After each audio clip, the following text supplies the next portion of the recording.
स्वामी विवेकानंद जी का जन्म 12 जनवरी 1863 को कोलकाता में हुआ था। उनका घर का नाम नरेंद्र दत्त था। उनके पिता श्री विश्वनाथ दत्त एक वकील थे, जबकि उनकी माता भुवनेश्वरी देवी एक धार्मिक महिला थी। स्वामी विवेकानंद जी की शिक्षा कोलकाता में हुई थी। उन्होंने कलकत्ता विद्यापीठ से स्नातक की उपाधि प्राप्त की थी। इसके बाद उन्होंने रामकृष्ण परमहंस से दीक्षा ली और सन्यासी बन गए। स्वामी विवेकानंद जी ने अपना जीवन समाज सेवा और आध्यात्मिक ज्ञान के प्रसार के लिए समर्पित कर दिया था। उन्होंने 1893 में शिकागो में विश्व धर्म सम्मेलन में भाग लिया और अपने भाषण से पूरे विश्व को प्रभावित कर दिया। स्वामी विवेकानंद जी के कुछ प्रमुख योगदान हैं। उन्होंने रामकृष्ण मिशन की स्थापना की, जिसका उद्देश्य समाज सेवा और आध्यात्मिक ज्ञान के प्रसार को बढ़ावा देना था। उन्होंने वेदांत और योग के सिद्धांतों को पूरे विश्व में प्रसारित किया। स्वामी विवेकानंद जी ने विश्व धर्म सम्मेलन में भारतीय संस्कृति का प्रतिनिधित्व किया और भारतीय दर्शन को पूरे विश्व के सामने प्रस्तुत किया। स्वामी विवेकानंद जी का निधन 4 जुलाई 1902 को हुआ था। उनकी जयंती 12 जनवरी को भारत में युवा दिवस के रूप में मनाई जाती है। क्योंकि स्वामी विवेकानंद जी हम सबके अभिप्रेरक हैं, इसीलिए हम सबको उनके निर्देशन को अपने संभावित गुणसूत्रों में धारण करके वैचारिक उत्थान का माध्यम प्रवाह बनने का गौरव पाना चाहिए। आत्मविवेचना व अध्यापन नियमन सबसे स्वावलंबी तरीका है आदर्श महानुभावों के पथ अनुसरण का।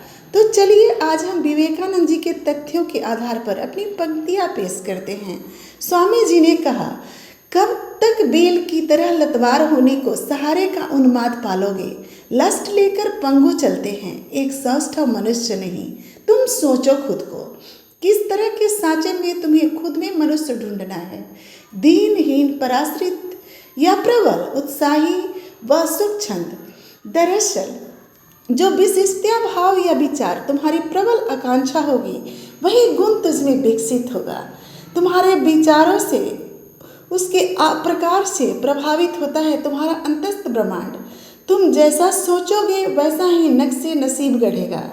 नसीब रचने को रचनावृत्ति इंसान की उसकी चिंतन शैली है। जरा सोचो, प्रकृति गढ़ने की सलाहियत ईश्वर ने इंसान को देकर उससे ब्रह्मा का पर्याय ही तो विकसित किए हैं। जब अंतर मन में इतनी प्रबल शक्ति है तो उसे सुसुप्त रखने की जरूरत नहीं। विधि द्वारा ही विधान जागृत होता है। इंसान में अगर ब्रह्मा की सक्षमता है तो फिर विधि के लिए विवशता या आलस्य क्यों हो? सोचो, जरा चिंतन की जरूरत है, क्योंकि अभी भी समय है। क्यों अपनी सृजनात्मक गुणवत्ताओं से अनभिज्ञ रहते हो? अपने मूल व यथार्थ को पहचानना सीखो। योग करो या अभ्यास करो, सत्संग करो या अध्याय पढ़ो। खुद से साक्षात्कार करने की निरंतर कोशिश बरकरार रखो। कौन हो तुम? अपनी ऊर्जा पहचानने का जुनून अंतर मन में रखो। जानते हो, जब तुम मन से पराधीनता स्वीकारते हो तो तुम्हारी अंतस्थ ऊर्जा ध्वस्त होती है। एक नकारात्मकता तब तुम्हें दास नज़र से देखती है। तुम शरीर जैसे प्रकृति को पिंजरे कैसे महसूस कर सकते हो? कुछ विशेष करने का ध्येय पाना है तो विशेष अनुभूतियाँ संग्रहण करो। स्वावलंबी बनने के लिए उद्यत प्रयास करो। मंजिल मिले न मिले ये सोचना तुम्हारा काम नहीं। तुम्हें स्वयं के लिए पथ गमन करना है, सफर पर्यंत रहना है।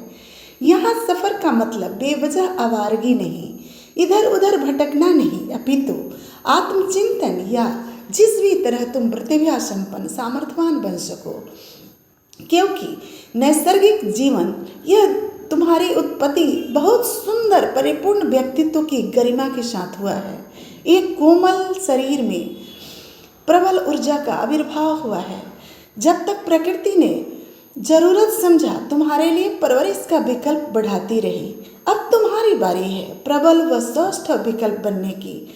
स्वामी विवेकानंद जी ने कहा है, कब तक बेल की तरह लतवार होने को सहारे का उन्माद पालोगे?